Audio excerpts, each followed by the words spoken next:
Hurmatli obunachilar, bizga kommentariyalarda savol kelibdi. Kredit tarixini kredit olishni yopgandan keyin uni qanday ochamiz degan.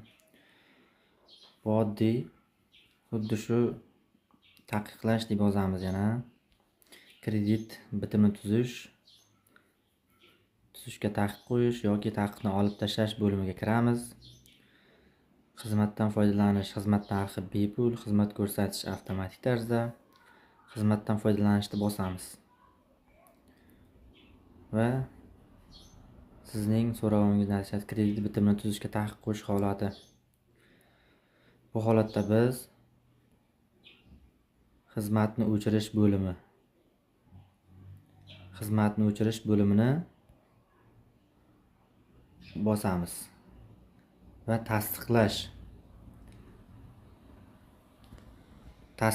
bo'limida xuddi mana shunday dumaloq ichida sizning yuzingiz turishi kerak. Yuzingizni kameraga to'g'ri qaratishingiz kerak. Tepadan pastdan qarasangiz olmaydi. Va undan keyin tasdiqlaydi sizni. Va tasdiqlagandan so'ng avtomatik tarzda taqiqlash olib tashlanadi.